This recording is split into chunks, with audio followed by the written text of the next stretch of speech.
Erling Haaland et les contre-performances de Manchester City, une analyse approfondie. Introduction. L'énigme des contre-performances de Manchester City cette saison, sous la direction de Pep Guardiola, a été au centre de nombreuses discussions parmi les analystes, les supporters et les médias. Depuis l'arrivée de Erling Haaland au club en 2022, les attentes autour de Manchester City ont atteint des sommets, notamment en raison de l'impact immédiat du Norvégien, devenu rapidement l'un des attaquants les plus prolifiques d'Europe. Cependant, en dépit de l'incroyable talent du joueur, plusieurs matchs ont mis en lumière des résultats décevants, et beaucoup ont cherché un responsable, naturellement tourné vers Haaland, notamment lorsque l'attaque peinait à trouver le chemin des filets. Dans ce contexte, l'entraîneur de Manchester City, Pep Guardiola, a récemment pris la parole pour insister sur le fait qu'Erling Haaland n'était pas le seul coupable de ses contre-performances. Selon lui, les problèmes de son équipe sont plus profonds et ne se résument pas à la seule forme de son attaquant. Guardiola a toujours mis l'accent sur le jeu collectif, et c'est dans cette optique qu'il a voulu rappeler que l'équipe tout entière porte la responsabilité des mauvais résultats. Dans cet article, nous allons analyser en profondeur la position de Guardiola, les raisons possibles derrière les contre-performances de Manchester City, et l'impact de Haaland, mais aussi de l'ensemble de l'équipe et du style de jeu de Guardiola, sur les performances récentes. Nous tenterons de comprendre pourquoi, malgré un effectif talentueux, certaines rencontres échappent encore aux champions en titre. Pep Guardiola, un manager focusé sur le collectif. Depuis son arrivée à Manchester City en 2016, Pep Guardiola a révolutionné le club, en mettant en place un jeu de possession et de pressing très structuré. Ces équipes sont connues pour leur capacité à dominer les matchs par la possession de balles et le contrôle du jeu, avec des transitions rapides et un style de jeu exigeant à la fois physiquement et tactiquement. Son approche basée sur l'organisation collective du jeu fait de lui l'un des meilleurs entraîneurs de sa génération. Guardiola a toujours insisté sur le fait que le succès de son équipe dépendait avant tout du travail collectif.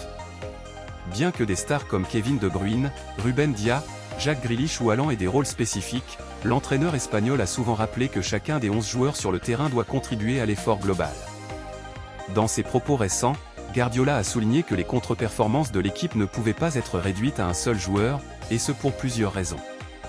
Tout d'abord, Guardiola considère que le football est un sport d'équipe par excellence.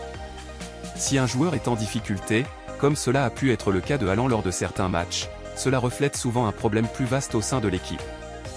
Guardiola lui-même a connu des saisons où ses meilleurs joueurs traversaient des périodes difficiles, mais il a toujours insisté sur la nécessité de maintenir une cohésion collective pour surmonter ces épreuves. 2. Le rôle crucial de Haaland et les attentes qu'il engendre. Erling Haaland est l'un des joueurs les plus spectaculaires de la planète football. Arrivé à Manchester City en 2022 en provenance du Borussia Dortmund, le Norvégien a immédiatement montré l'étendue de son potentiel en inscrivant des buts à un rythme effarant.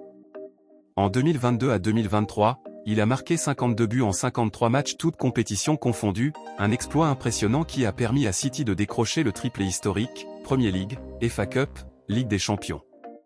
Cependant, la pression qui accompagne un joueur de cette stature est énorme. Haaland est désormais perçu comme le finisseur ultime, celui qui doit délivrer le dernier geste sur les actions de Manchester City. L'absence de but ou une efficacité moindre dans certains matchs peut rapidement entraîner des critiques, notamment en cas de contre-performance collective. Cependant, il est crucial de rappeler qu'un joueur, même aussi talentueux que Haaland, ne peut pas être tenu responsable seul des mauvais résultats d'une équipe. Le style de jeu de Guardiola repose sur une circulation fluide du ballon et un collectif qui crée des occasions. Haaland, en tant que numéro 9, profite de cette dynamique pour marquer. Cependant, si l'équipe peine à imposer son rythme ou à créer des situations favorables, cela impacte directement la performance de l'attaquant.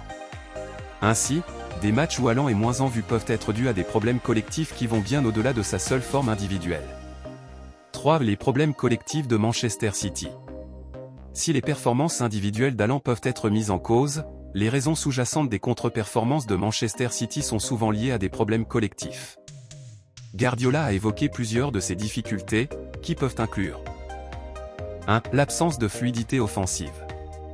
Manchester City est une équipe qui a l'habitude de dominer la possession du ballon et de dicter le tempo de ses matchs. Toutefois, lorsque cette fluidité est perturbée, l'attaque peine à se développer.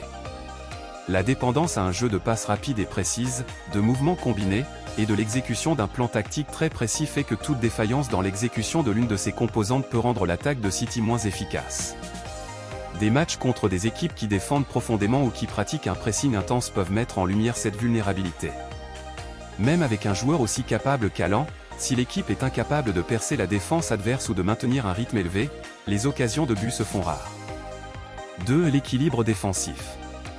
Si l'attaque de Manchester City est souvent mise en avant, sa défense ne doit pas être négligée. L'équilibre entre attaque et défense est essentiel pour Guardiola, mais parfois, City peut se laisser surprendre sur des transitions rapides ou des contre-attaques bien menées par l'adversaire. Le manque de concentration ou de rigueur défensive dans certains matchs peut permettre à l'équipe adverse de marquer et de fragiliser la confiance de City. En outre, Guardiola a mis en place une défense haute, qui demande une grande solidarité et une communication constante entre les défenseurs, le milieu et le gardien. Parfois, des erreurs de placement ou de relance peuvent exposer l'équipe à des situations de danger. Ces imprécisions défensives, combinées à une attaque moins efficace, peuvent expliquer certaines contre-performances. 3. Le manque de profondeur dans l'équipe.